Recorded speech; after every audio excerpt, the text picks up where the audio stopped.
You have a room in your home and you want to turn it into a hit-making music studio, but you don't know where to start.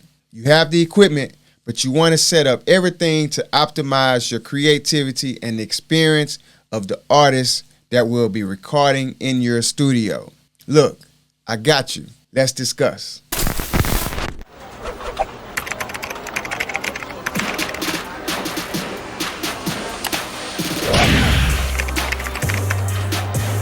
Welcome to another episode of Platinum Lyrics and Beats Podcast. I'm your host, Trey Boy. I teach aspiring music producers how to create and sell dope beats online without the confusion and frustration, wondering where to start. On Platinum Lyrics and Beats, we look to help you make some life-changing music and money. All right, let's get to it. You have a room in your house and you want to turn it into your own music studio sanctuary. All right. A music studio where you can cook up some dope beats and even charge artists to come over and record. You can do all that with a studio. All right, it's used for multiple reasons. All right, let me share 3 tips that will get you headed in the right direction. Let's start with number 1. Pick the room with the least amount of noise. That's what you want to do. In every house, there's a room in it that has more noise than other rooms. Okay, so we want to avoid that if possible. All right, we want a room preferably in the back of the house, away from the street or in front of the house. Usually the streets are in front of the house. In some cases, I understand the street may be on the side. But whatever the case, we want to avoid the room with the most noise. The reason for this is when you start recording vocals, you don't want to hear outside noise interfering with your recording. You don't want to keep asking the artist to keep recording and taking take after take, all right? Because people are driving by, blowing horns, playing the music loud. The dogs are barking in the yard. You don't want anything like that to interfere with your recording when the artist is recording. If you go back and you listen to a recording, you put it on solo, you're going to hear everything that was making noise when that artist was recording. The only thing you want is the vocals. Another thing we want to look out for is AC unit and vents making noise that can be picked up on your mic while you're recording. That's something we may not think about, but if your AC vents are blowing and direct, especially if they're blowing directly in the mic, you will hear noise in the mic, more noise than just the vocals. So that's something we want to watch out for. This shouldn't be too much of an issue if you're making beats, but while you're recording, the only signal you want your DAW to be receiving is the vocals of the artist that's recording the track. Okay, we want the vocals to be nice, clean, and crisp. All right. Number 2, setting up your equipment to optimize studio space and creativity. All right, one thing that can affect your creativity and your production is your environment. Your studio should have the vibe of your personality. You want it to look like you, smell like you. You want it to have the atmosphere when people come in, or at least when you go in, because you're going to be in there most of the time. You want it to be you. You want it to represent you. Now, at the same time, there are certain rules every effective music producers go by when setting up their studio. And here they are. Here are some of the rules. All right. Number 1, neatness. Number 2, being organized. All right. Number 3, having your equipment to where you can easily get to it and not have wires and cords on the ground where people have to, they have to step over them, or they may step on them and damage your equipment. You don't want a junky studio. All right. It's something about knowing where everything is when you're in the creative state of mind. You're able to create freely and not have to worry about everything else that may be a distraction. Something about having that mindset, being neat. All right. Let's talk about your setup. If you look at the average studio and you see the studio monitors, the back of the studio monitors is facing the wall. Now, this doesn't always have to be, but it's the best way to set up your studio. The studio monitors should be, in my opinion, the back of them should be facing the wall. And the studio monitors should be ear level, because when the sound is coming, you want your left ear to hear what's coming directly from that speaker on that side, on your left side, and your right.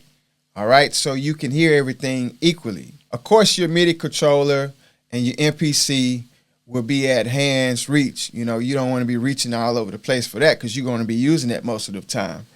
Your computer monitor will be right in front of you for the most part. I would recommend having your desktop set up the furthest distance from your door and entrance and exit, so it's not in a high traffic area.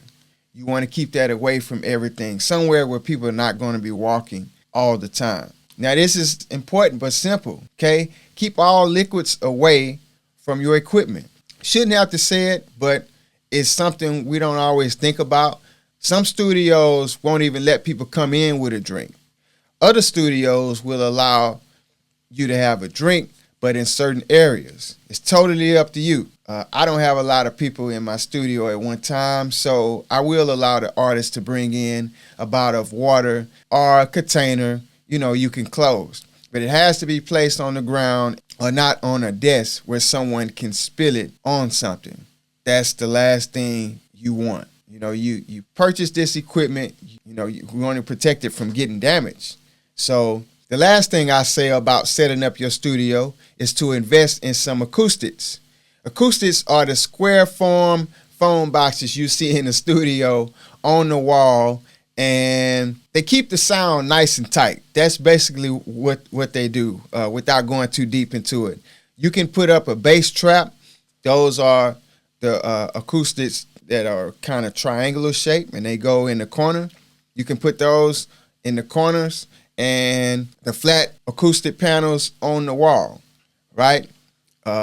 You can see some in the studio behind me. I have a bass trap and I have a flat panel back there as well, and the booth is to my right. And I have acoustics all in there, all around, just to keep the vocals nice and tight. But you can put them in your studio as well, so when you're playing your beats, everything's not jumping around. All right? When you listen to your music, it makes a great difference when the frequencies are not bouncing around on the wall. This gives you a true sound of your music and beats when you're producing and listening to music in the studio. I mean, it really helps out. It really helps out. You don't want to leave that out. They're not expensive. You can go to Amazon, somewhere like that, check them out, see which ones you would like to invest in, and they have all kind of colors. They have black, red, blue. You fix them up, fix your studio the way that you would want it to look like. Fix it up the way you want. I would also suggest you investing in a nice size rug if you don't have carpet in your studio. This will also stop the sounds and frequencies from bouncing all around the studio. Having an echo in the studio is the last thing you want when recording vocals and listening to your music. But definitely have fun with it. Make the studio yours. This is your sanctuary, your spot where you create and make dope music. Okay, here's the last tip and the last point we're going to make here. Don't go cheap when investing in a surge protector. This is very important. I don't know if you ever experienced being in a lightning storm, but it can be very frightening for two reasons. It can harm you and harm the equipment that you have plugged up into your electric sockets. When I was younger, the old people would say, turn off everything. The TV, get away from the window, get off the phone, don't use any electricity, and don't use anything connected to the electricity. They would even tell you, be quiet because God is talking. I won't go that far. Don't worry, I won't go that far.